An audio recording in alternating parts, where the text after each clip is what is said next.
nangayo ni siya. Kaning, wala ko yun naman ni San Pablo. Katog yung tipo na San Pablo, buhay pa siya. Una na yun. Nangayo siya na wato siya sa Damasco o pandak ko niya ang masakop ni Kristo.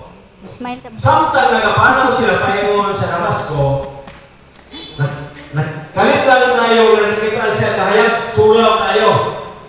Sulaw kay sulawan siya. Kunya ibig siya mabutayan mata, di na siya makakita. Di na siya makakita. Ha? Di, nakagawag na yun siya ang tingog, ingon na yun ang tingog. Mabasa sa 1:9. Yan sa suko sa uno, paingon sa chapter 28. Buhat 28. Tingnan na yun, ingon na tingog, ingon na yun si Kristo. Saulo, Saulo, nganong ginutos mo ako.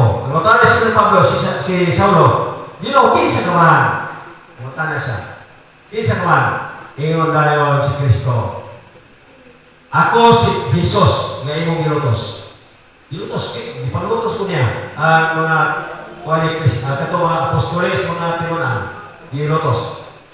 Muli lang na, di naman sa kita, gigawi na yun siya sa iyang kauban. Kaya pa yun sa Damasco, gigawi na siya, diya sa Biblia, sa diya sa Levi, chapter 9, basahan niya magitan sa 1, verse 1, paingon sa katapusan, ingon na yun, ingon na si Kristo. Dito mo paingon sa kining dalan na tuig. Nagpasabot, kung isang tumato pala ko tuig, street din na dalan. Naa dito sa balay na ni Judas. Nag-ampo si San Pablo, pag-ampo ni San Pablo, ginungog sa ginungo, kanya pag-ampo. Kunya na yun, doon na yun ipadala na yun ni Kristo kasi Ananias, nga pinunaan Japon sa mga apostoles, ingon na yun si Kristo. Ananias, ako ito, ngalan itong Saulo. Kaya nag-ampo siya, nakita kaya siya pananaw nga si Ananias. Pero si Ananias, nahandok, tungurani niya, tungurani nga, kuyong kayo siya, manulutos, napanahon pa niya sa Moses. Kaya na yun, si Ananias, napugos din siya. Ang si Kristo rin, kaya siya, ato ilan ito. Wala pag ato gila yun, ipagkita ni Ananias dito sa balay ni Judas, sa dalan na tuig, dipandungan dahil si Saulo. Pagpandong niya, pagpandong ni Ananias, nakadawat niya sa Espiritu Santo. Pagbuka niya, nakatala siya, nakatagad ang himbis, parang himbis ng mata, kung nakakita na siya. Una, hikapang siya, saan pa niya sa binasa? Pag hikapang siya, pagkalabas ko niya, pagtindong niya, gimunyagan ni Ananias. Ang pumutala, pagbunyag niya, na may sumak. Pagtindong ba niya itong balayan, gimunyagan ni Ananias, ang igamit na bunyag, muna na pag wisi-wisi. Diba? Muna siya pagkakabig. Kunya karon, wala pa siya magkuhan ito sa niya. Dito na siya, nakamotibo na siya dito sa mga apostoles. Handok na kayo mga apostoles na. Sige, pili ka rin. Pero kato ipagdila na ako may papa. Di siya na kayo na papa. Sige naman. Ha? Kaya-kaya. Kibigan na naman siya Pablo. Ha? Kibigan na Pablo. Nagkauwa na sila ni Pablo ni Berati. Sige namin na yun. Ano yung producer niya? Ano kako lagi? Ako bilang pa. Asa ngayon ako. Bilang sabi ng anak niya. Karon. Ini. Ako nila si Berati na yun. Yung siya ayaw. Ako nalito ba? Kaya dipandungan man sa sila Bernabe o si Saulo. Sa wala pa siya sayaw. Dipandungan sila. Muna ipadala. Kaya kini siya niya. Sa niya sa masahon. Di mo apostolis ni Kristo para sa mga hintil. Magsanyaw sa mga hintil. Pero matinan ko, kaya sa pa na yun, musunod na sila sa sinagoga, saan lang ipapahulay. Ha? Kaya igantungi siya, kaya niyang isanyaw, si Kristo naman. Muna ginutos ka po siya na yun, ginutos. Ginutos na pa siya.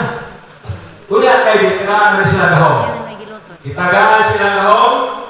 Ang apostolos, itagaan mo gahong sa Diyos. Amahan. Bisa na niya mga panyo, tapis, ani, makaayo sa masakiton. O di nag-isunod po, isunod na Kung sila pa, sa man yung mga imahe di ay, sa mga apostoles, kaya mga bilakalaan. Sa mga kaya ipikasin. Kaya kaya siya panahon, bisa na yung panyo o kapis, makayo sa sakitong.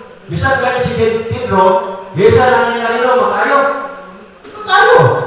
Kaya karon, kaya ang ating Ebanghelyo karon, nakapuro na ako karon sipat-sipat na uban. Ako na nagpuron, ang iyang kagi. Ano man, sa unang adlaw, wala ko batiman yung unang adlaw sa buwan. Sa unang adlaw, nagtigom sila sa panihapon sa Ginoo. Sa unang adlaw, kaya siya ay nagwali siya. Ito Timok King San Pablo, nagwali siya. Dami karon kaya dito na siya nagwali, kaya nagwali din siya. Sa tipo, magwali siya karon na adlaw, Domingo, unang adlaw, Domingo, dito din sa third floor, mabasa niya sa Biblia. Karon, samtang nagwali siya, kaya ginawa niya, nagsaulog sila sa katapusang panahon. May kuha man siya pan, hindi pikas-pikas.